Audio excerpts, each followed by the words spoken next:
අපි අද කියලා දෙන්න බලාපොරොත්තු වෙන්නේ ඔයාලට කියලා දුන්න දැන් සායවල් වල ප්‍රයාස සාය තුන්වෙනි ප්‍රයාස සාය. ඒක අපි මහන්නේ ඉනට ඉලාස්ටික් කරලා. එතකොට ඉනට ඉලාස්ටික් කරපු ප්‍රයාස සාය තමයි මහන්නේ. ඒකට අපිට අවශ්‍ය වෙන්නේ මිනි දෙකයි. එකක් තමයි සාය උස අනිත් එක ඉනවට.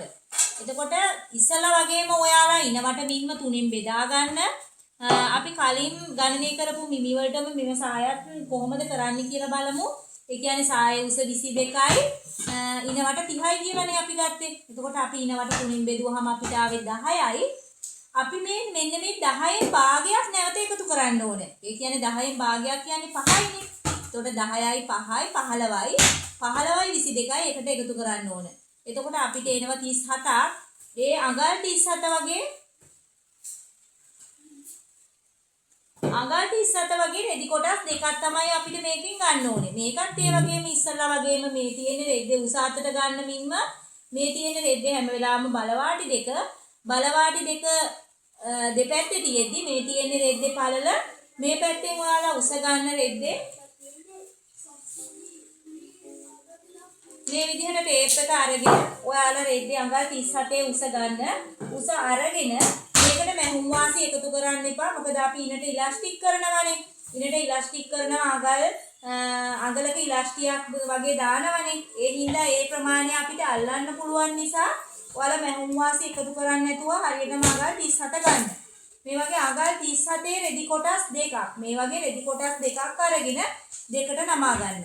රෙදි කොටස් දෙකක් අරගෙන දෙකට නමාගෙන මේ උඩ ඉහළ නැම්මේ ඉඳලා මේ පැත්තේ තියෙන බලවාටි මේ පැත්තේ තියෙන බලවාටිනේ. එතකොට මේ පැත්තෙන් අඟල් භාගයක් තියලා එතෙන්ට හරියන්න අර ඉස්සලා වගේම ත්‍රිකෝණයක් එන විදිහට මේ විදිහට නමා ගන්නවා.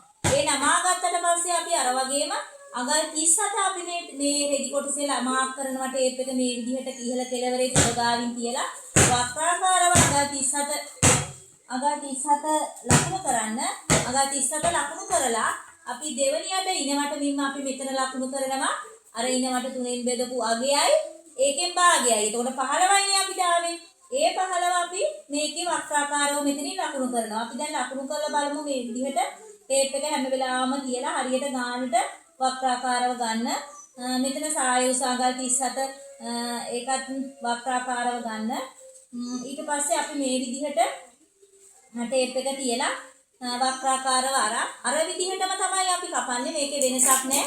අර ප්‍රයාස සායම තමයි. හැබැයි ඉනවට ටිකක් ලොකුයි. මොකද ඉනවටට අපි ඉලාස්ටික් කරනවානේ. ඉලාස්ටික් කරන හින්දා මේ විදිහට කපා ගන්න ප්‍රයාස සාය කපාගෙන ඉවර වෙලා අපි දැන් මේකට ඉනට ඉලාස්ටික් කරන්න ඕන. ඔයාලා දන්නවා මේ ඔයාලට කියලා දෙන්න මම කැමතියි. ඉනට ඉලාස්ටික් කරනකොට ඔයාලගේ ඉනවට නිම්ම තියෙනවනේ.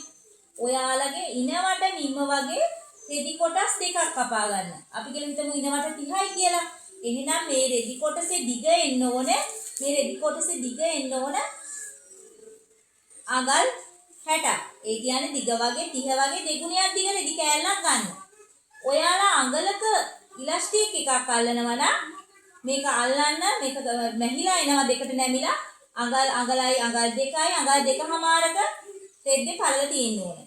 ඒ වගේ පටියක් කපා ගන්න ඉලාස්ටිය අල්ලන්න.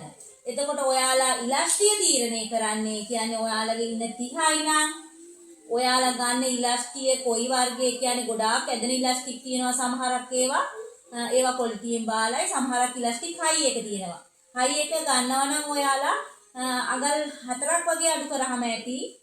එහෙම නැත්නම් බාලයක ගන්නවා නම් අනිවාර්යයෙන්ම ඔයාලා අඟල් 6ක් වගේ අඩු කරන්න. ඒ කියන්නේ ඔයාලගේ 30යි නම් 30න් 6ක් අඩු කරලා ඒ ප්‍රමාණයට ඉලාස්ටික් කපා ගන්න. 30න් 6ක් අඩු කරාම 24යිනේ. ඉලාස්ටියේ දිග ඔයාලට එන්න ඕන අඟල් 24යි. එතකොට ඇදෙන්නේ නැති ඉලාස්ටියක් නම් ඒ කියන්නේ හොඳ ඉලාස්ටියක් නම් 4ක් වගේ අඩු කරලා අඟල් 26ක වගේ දිග ඉලාස්ටික් කොටසක් කපා ගන්න. දැන් මම ඔයාලට කියලා දෙන්නම් රෙද්දේ කොහොමද ඕක කපන්නේ කියලා. රෙද්දෙත් අපි අර වගේම තමයි කපන්නේ. මේ විදිහට රෙදි කෑල්ල ගන්නවා. රෙදි කෑල්ල අරන් මේ තියෙන දෙපැත්තේ බලවාටි දෙක. එතකොට අපි සමානව මේක කපා ගන්න මේ නමා ගන්නවා මේ විදිහට. ඊට පස්සේ මේ විදිහට මේ පැත්තෙන් අඟල් භාගෙ තියලා මේ විදිහට නමා ගන්නවා.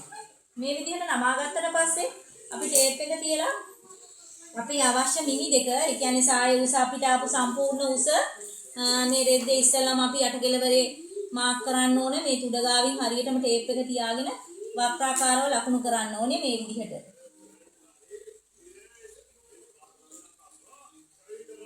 මේ විදිහට ලකුණු කරන්න. මේක වක්‍රාකාරව අපි පේන්නේ නැත්නම් ඇඳ ගන්න. ඊට පස්සේ මෙතන ඉඳලා අර ඉනවට තුනෙන් බෙදපු අගයයි එකකින් භාගයයි අපි මේ විදිහට මෙතන ලකුණු කරගන්නවා. මේ විදිහට ටේප් එක දිව්වහම ඔයාලට පේනවා හරියට ගානට ලකුණු කරගන්න. ඊට පස්සේ අපි මේක කපා ගන්නවා. මේක මම අද ඔයාලට මහලා පෙන්නන්න කොහොමද මහන්නේ කියලා මහන වීඩියෝ එකක් දාන්න. ඒ හින්දා ඔයාලට පෙයාට් සාය ඇත්තටම මහන්න ගන්න තියෙන්නේ මිනි දෙකයි. හරිම ලේසි. පෙයාට් සාය කපන විදිහත් එක්ක වගේ මින්ම විතරයි පොඩ්ඩක් එහෙම කරලා හදා ගන්න ඕන කපන විදිහ. එතකොට අපිට වෙනදා වගේ මේ වගේ සාය එනවා. අපි මේකට ඉලාස්ටිය දාන්න වෙනම පටිය කපා ගන්නවා.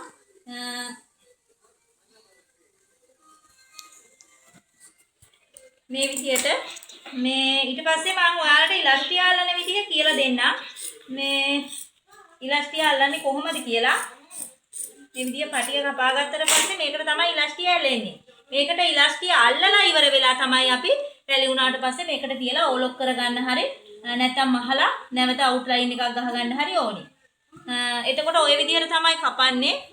ඔයාලට අලුතින් මැහුම් ඉගෙන ගන්න කවුරු හරි ඉන්නවනම් දැන් මම මුල ඉඳලා කියලා දෙන්නේ. ඔයාලා දන්න යාළුවෝ හිම ආසාවෙන් ඉන්න අය ඉන්නවනම් එයාලට මේක ෂෙයා කරන්න බලන්න මාත් එක්ක එකතු වෙන්න පුළුවන්. ඉදිරියට මම ඔන්ලයින් ක්ලාස් කරන්න බලාපොරොත්තු වෙනවා. ඒ පිළිබඳව දැනුවත් කරන්න. ඊට පස්සේ ඔයාලට පුළුවන් මගෙන් ක්‍රොප් টොප් වර්ග ඔයාලට ඕනම ඩිසයින් එකකින් මට කියලා මහ ගන්න ඒවා කරගන්න අය ඉන්නවනම් කතා කරන්න WhatsApp මැසේජ් එකක් දාන්න අපි බලමු දැන් මේක මහන්නේ කොහොමද කියලා.